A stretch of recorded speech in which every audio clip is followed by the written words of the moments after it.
Hi dear students, welcome to the video session. Plus 1 properties of solids, properties of materials. அதில் குறிப்பாக திடப்பொருள்களுடைய பண்புகள் பற்றி படிச்சுக்கிட்டு இருக்கோம். ஸோ இதுக்கு முன்னாடி நம்ம ஸ்ட்ரெஸ்னா என்ன, ஸ்ட்ரெயின்னா என்ன, தகைவு, திரிபு, இந்த ரெண்டு டேர்ம்ஸுக்கான விளக்கம் பார்த்தோம். அதில் வேரியஸ் ஸ்ட்ரெயின்ஸ், என்னென்ன மாதிரியான திரிபு வகைகள் இருக்குது அப்படிங்கிறத நம்ம டிஸ்கஸ் பண்ண நல்லா பார்த்துங்க. இந்த வீடியோ ரொம்ப ரொம்ப முக்கியமான வீடியோ. இந்த வீடியோவில் ஹூக்ஸ் லா, ஹூக் விதினா என்ன, இந்த ஹூக்ஸ் லாவை எப்படி எக்ஸ்பெரிமெண்டலாக வெரிஃபை பண்ணுறது அப்படிங்கிறத நம்ம பார்க்க போகிறோம். இது ஒரு ப்ராக்டிக்கல் கொஸ்டினும் கூட. அதனால் ப்ராக்டிக்கல் நம்ம தனியாக பார்க்குறோம். தியரியில் ஹூக்ஸ் லாவை பேஸ் பண்ணி என்னென்ன விஷயங்கள்லாம் பார்க்க போகிறோம் அப்படிங்கிறதான் இந்த வீடியோ. ஸோ கண்டிப்பாக இந்த வீடியோ உங்களுக்கு யூஸ்ஃபுல்லாக இருக்கும். உங்கள் ஃப்ரெண்ட்ஸுகளுக்கு ஷேர் பண்ணுங்கள், மறக்காமல் சேனலை சப்ஸ்கிரைப் பண்ணுங்கள். ஸோ நமக்கு தெரியும், ஒரு எலாஸ்டிக் மெட்டீரியல் அப்படின்னா என்னென்னு தெரியும். மீட்சி பண்புடைய பொருள் அப்படின்னா அந்த பொருளை டிஃபார்மிங் ஃபோர்ஸுக்கு உட்படுத்தினோம்னா, அதாவது உருக்குலைவுக்கும் விசை, உருக்குலைவுக்கும் விசைனா அது விசை தான், ஃபோர்ஸ் தான். பட் அந்த ஃபோர்ஸ் கொடுக்கும்போது அந்த ஆப்ஜெக்டோடைய ஸ்ட்ரக்சர் மாறுது, அதோடைய உருவம் மாறுது. அதனால அதை டிஃபார்மிங் ஃபோர்ஸ், உருவத்தை குலைக்கக்கூடிய விசை அப்படின்னு சொல்கிறோம். ஃபார் எக்ஸாம்பிள் இது தெரியும் உங்களுக்கு, இது என்னது, இது ஒரு ரப்பர் பேண்டு. ஸோ இந்த ரப்பர் பேண்டு எலாஸ்டிக் மெட்டீரியல் அப்படின்னு உங்களுக்கு தெரியும்.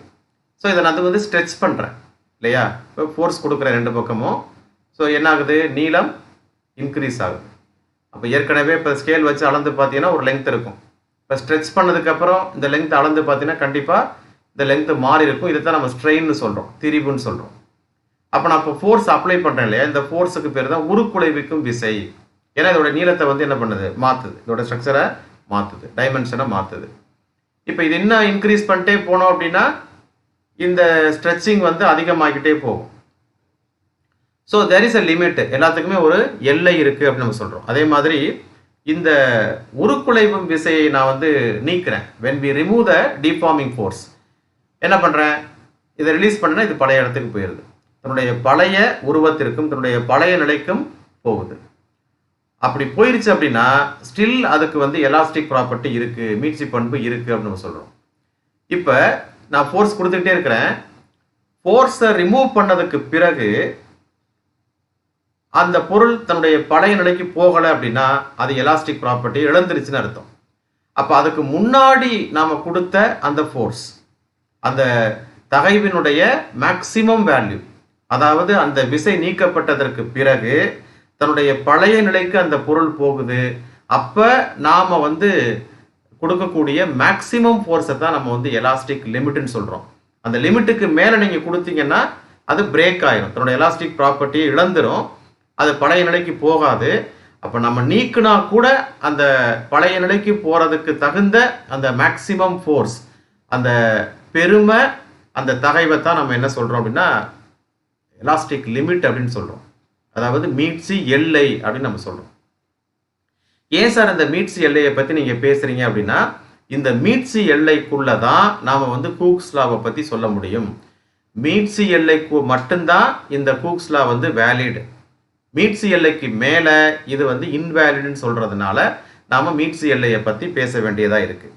ஸோ இப்போ ஒரு பொருள் மேலே ஒரு டிஃபார்மிங் ஃபோர்ஸ் கொடுக்குறப்ப அதோடைய பரிமாணத்தில் மாற்றம் ஏற்படுது அப்படிங்கிறது நமக்கு தெரியுது. இப்போ இந்த வீடியோவை நீங்கள் பார்க்குறீங்க. இந்த வீடியோவில் ஒரு ஸ்ப்ரிங் இருக்குது. அந்த ஸ்ப்ரிங்கோட ஒரிஜினல் லெங்க்த்து ஒன்று இருக்கும். ஸோ நான் லோடை இன்க்ரீஸ் பண்ணிகிட்டே போகிறோம். பளுவை 1/1 நம்ம இன்க்ரீஸ் பண்ணிட்டே போனோம்னா நீங்கள் இந்த வீடியோவில் பார்க்குற மாதிரி அந்த ஸ்ப்ரிங்கோட லெங்க்த்து இன்க்ரீஸ் ஆகிட்டே போகுது. அதை அந்த பாயிண்டரை வச்சு என்ன பண்ணலாம், எவ்வளவு லெங்க்த்து ஒவ்வொரு லோடுக்கு இன்க்ரீஸ் ஆகிருக்கு அப்படிங்கிறத அந்த வீடியோவில் நீங்கள் பார்க்கும்போது உங்களுக்கு புரிஞ்சுக்க முடியும். அப்போ நம்ம கொடுக்கக்கூடிய தகைவு அப்படிங்கிறது உங்களுக்கு தெரியும், ஃபோர்ஸ் பை ஏரியா. திரிபுங்கிறது நீளத்தில் ஏற்பட்ட மாற்றத்திற்கும் தொடக்க நீளத்தில் உள்ள அந்த மதிப்புக்கும் உள்ள விகிதம் அப்படின்னு தெரியும். அது தகைவுக்கும் திரிபுக்கும் என்ன தொடர்பு இருக்குது அப்படிங்கிறத நம்ம இங்கே பார்க்க போகிறோம். இங்கே பாருங்கள், நான் கொஞ்சமாக ஃபோர்ஸ் கொடுக்குறேன், அப்போ கொஞ்சமாக ஸ்ட்ரெச் ஆகுது.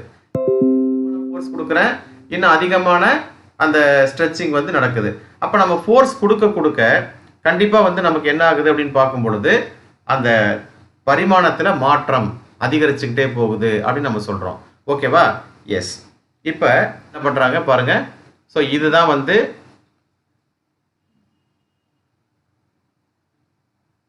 சரி, இது ஒரு அளவுகோல், ஒரு ஸ்கேல் கொடுத்துருக்குறாங்க, ஒரு தாங்கி இருக்குது, இங்கே வந்து ஒரு ஸ்ப்ரிங் கொடுத்துருக்காங்க, ஒரு கம்பி, ஒரு லீனியரான ஒரு கம்பி இருக்குது.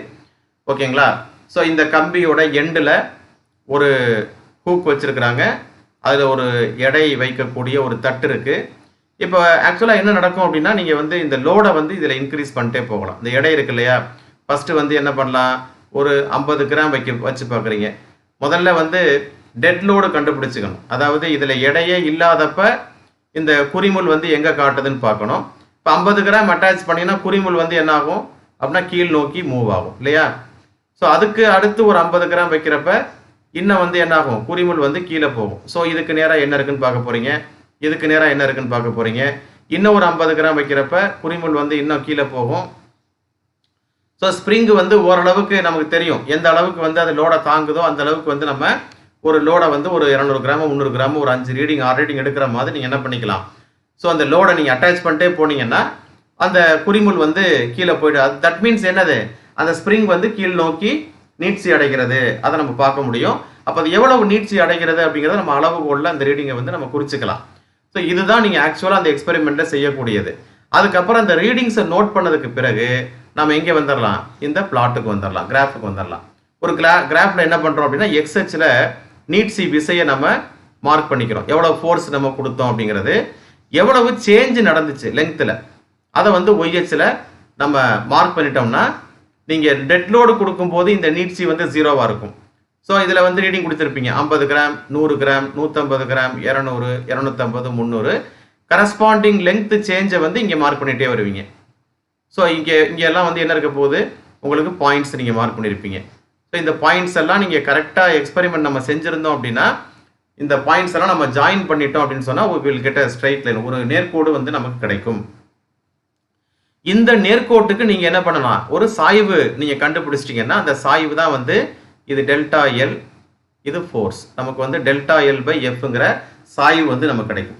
இந்த கிராஃபை பார்த்தாவே நமக்கு என்ன தெரியுதுன்னா நீட்சி விசையும் நீட்சியும் எப்படி இருக்கு, நேர் தகவல இருக்கு, அதாவது டைரக்டா ப்ரொபோர்ஷனா இருக்கு அப்படிங்கிறது நம்ம பார்க்க முடியுது. ஸோ இதை வந்து நாம இந்த விதியில எப்படி வந்து இது பேஸ்ட் ஆன் தி எக்ஸ்பெரிமெண்ட் இந்த விதியை எப்படி கொண்டு வர போறோம் அப்படிங்கிறத நம்ம இப்போ அடுத்து பார்க்க போறோம். இப்போ நம்ம இந்த டயக்ராம்ல சாய்வு எப்படி கண்டுபிடிச்சோம், அந்த பிளாட்ல வந்து சாய்வு எப்படி கண்டுபிடிச்சோம் அப்படின்னு பார்த்தீங்கன்னா எதிர்பக்கம் பை அடுத்துள்ள பக்கம், எதிர்பக்கம் வந்து டெல்டா எல்னு கிடைச்சது, அடுத்துள்ள பக்கம் வந்து நம்ம கொடுத்த ஃபோர்ஸ் கிடைச்சது டெல்டா எல் பை எஃப்னு கிடைச்சது. அப்போ டெல்டா எல் அப்படிங்கிறது நம்ம என்ன பண்ணலாம் அப்படின்னா சாய்வு இன்ட்டு ஃபோர்ஸ், இந்த ஃபோர்ஸ் இங்கே வந்து மல்டிப்ளை ஆகிடும். அப்போ சாய்வு இன்ட்டு எஃபோட வேல்யூ வந்து டெல்டா எல் கிடைக்குது. ஒரு கம்பியினுடைய பருமன் வால்யூம் எப்படி கண்டுபிடிப்போம், பருமன் வால்யூம்ங்கிறது அந்த கம்பியினுடைய ஏரியா ஆஃப் கிராஸ் செக்ஷனை லெங்க்த்தால் மல்டிப்ளை பண்ண போகிறோம்.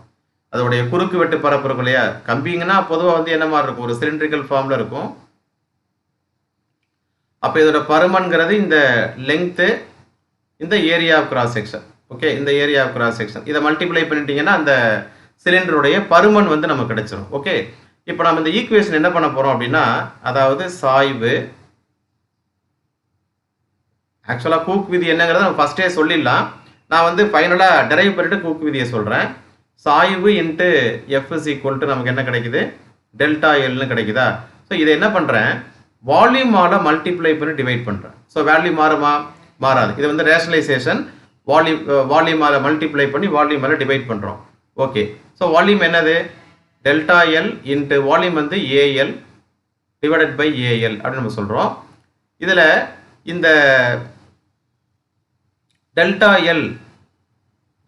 எல் பை எல்லை நம்ம அப்படியே வச்சுக்கிறோம். டெல்டா எல் பை எல் இது ஒரு குவான்டிட்டி. அதுக்கப்புறம் இந்த இங்கே மேலே இருக்கிற ஏ கீழே கொண்டு வந்துடுறோம். ஸோ அப்போ இங்கே வந்து என்ன வந்துடும், ஃபோர்ஸ் பை ஏன்னு வந்துடும். அதே போல் இந்த சாய்வையும் கீழே கொண்டு வந்துடும். அப்போ 1 பை சாய்வுன்னு கிடைக்கும், 1 பை சாய்வு. மீதி என்ன இருக்குது, டெல்டா எல் பை எல் வந்துருச்சு, ஏ கீழே வந்துருச்சு, அண்ட் ஒரு எல் வந்து இப்போ மீதி இருக்குது. ஓகே, ஸோ இன்ட்டு எல் அப்படின்னு வச்சுக்கலாம். சரியா, ஸோ இந்த ஏயை நம்ம கீழே எடுத்துகிட்டு வந்துட்டோம். அப்போ எஃப் பை ஏ ஆயிடுச்சு, டெல்டா எல் பை எல் வந்துருச்சு, சாய்வை கீழே கொண்டு வந்துட்டோம். அதுக்கு அடுத்தது என்ன இருக்குது, இப்போ இன்னமும் ஒரு ஏ இங்கே இருக்குது. ஏ வந்துருச்சு. ஸோ ஒரு ஏ கீழே தான் இருக்குது. ஓகே, ஒரு ஏ இந்த ஏக்கு வராது. ஸோ இது வந்து சாய்வு இன்ட்டு ஏ அப்படின்னு வந்துடுது. ஒரு எல் வந்து மேலேயே இருக்குது. ஓகே, ஸோ இந்த எஃப் பை ஏங்கிறது தான் நமக்கு தெரியும். இதுதான் என்னது, தகைவு அப்படின்னு நம்ம கண்டுபிடிச்சிருக்கோம். தகைவு தட் இஸ் ஈக்குவல் டு இந்த டெல்டா எல் பை எல்லுங்கிறது என்னது, திரிபுன்னு நம்ம சொல்லியிருக்கோம், திரிபு. ஸோ அதுக்கப்புறம் மீதி என்ன இருக்குன்னு பார்த்தீங்கன்னா, மீதி வந்து L divided by A into சாய்வுன்னு இருக்கு. ஓகேவா? ஸோ இது பார்த்தீங்கன்னா இந்த குவான்டிட்டி, அதாவது L divided by A into சாய்வுன்னு இருக்கு. இந்த எல்லுங்கிறது கம்பியோடைய நீளம், ஏங்கிறது கம்பியோட குறுக்கு வெட்டு பரப்பு, சாய்வுங்கிறது அந்த நேர்கோட்டுடைய கான்ஸ்டன்ட். நேர்கோட்டுடைய சாய்வுங்கிறது அது ஒரு கான்ஸ்டன்டா இருக்கு, ஏன்னா நேர்கோடா இருக்கிறதுனால அது கான்ஸ்டன்ட். அப்போ இந்த ஒட்டுமொத்த மதிப்பு என்னவா இருக்குதுன்னா கான்ஸ்டன்டா இருக்கு அப்படின்னு நம்ம சொல்லும்போது தகைவு இஸ் ஈக்குவல் டு மாறிலி இன்ட்டு திரிபுன்னு ஆயிருது. மாறிலி இன்ட்டு திரிபுன்னு ஆயிருது. அப்போ தகைவு என்ன ஆயிருது, தகைவு இஸ் டைரக்ட்லி ப்ரொபோர்ஷனல் டு திரிபு. தகைவுக்கு நீங்கள் என்ன குறியீடு கொடுத்துருப்பீங்க அப்படின்னு பார்த்தீங்கன்னா சிக்மான் கொடுத்துருப்பீங்க, திரிபுக்கு வந்து எப்சிலான் கொடுத்துருப்பீங்க. அப்போ தகைவு இஸ் டைரக்ட்லி ப்ரொபோர்ஷனல் டு திரிபு எப்போ, அது ரொம்ப முக்கியமானது. இப்போ நம்ம பண்ணியிருக்கிற இந்த எக்ஸ்பெரிமெண்ட் வந்து மீட்சி எல்லைக்குள். அப்போ ஹூக் விதியை நம்ம டிஃபைன் பண்ணணும் அப்படின்னு சொன்னால், அல்லது டிஃபைன் பண்ண சொல்கிறாங்க, ஹூக் விதியை வரையறுங்க அப்படின்னு சொன்னாங்க அப்படின்னு என்ன சொல்லுவீங்க, மீட்சி எல்லைக்குள் ஒரு பொருளின் மீது செயல்படக்கூடிய தகைவு திரிபிற்கு நேர்த்தகவில் அமையும். அப்போ மீட்சி எல்லைக்குள்ளர தகவும் திரிபும் நேர்த்தகவில் இருக்கும் அப்படிங்கிறது தான் hooks law. Hooks law states that strain or stress is directly proportional to strain, or strain is directly proportional to stress. What is the condition here? The condition is within the elastic limit. So very very important question. ரொம்ப நல்லா இந்த கேள்வியை நீங்கள் உள்வாங்கி இருப்பீங்கன்னு நினைக்கிறேன். அதாவது நம்ம லோடை இன்க்ரீஸ் பண்ண ஸ்ட்ரெஸ்ஸை அதிகரிக்கணும்னு அர்த்தம், தகைவை அதிகரிக்கணும்னு அர்த்தம். அதுக்கு தகுந்தாப்புல திரிபு அதிகரிக்குது, நீளத்தில் ஏற்படக்கூடிய மாற்றம் டெல்டா எல் இன்க்ரீஸ் ஆகுது. அதனால அந்த ரேஷியோ போடும் பொழுது அது ஒரு கான்ஸ்டன்டா நமக்கு கிடைக்குதுன்னு நம்ம சொல்றோம். அப்ப தகைவும் திரிவும் நேர் விகித பொருத்தம் உடையது. ஆனா கண்டிஷன் என்ன அப்படின்னா மீட்சி எல்லைக்குள் அப்படிங்கிற விஷயத்தை நீங்க தெரிஞ்சுக்கணும். ஸோ வெரி இம்பார்ட்டன்ட் கொஸ்டின், நல்லா படிச்சுக்கோங்க. 5 மார்க்ல இந்த கேள்வி கேட்கலாம், அல்லது குறைந்தபட்சம் 3 மார்க்ல இந்த கேள்வி கேட்கலாம், அல்லது வெறும் டெஃபினேஷன் வந்து நமக்கு என்ன பண்ணலாம் 2 மார்க்ல கேட்கலாம். ஸோ நல்லா படிச்சுக்கோங்க. அடுத்த வீடியோவில் சந்திக்கிறேன். தேங்க்யூ.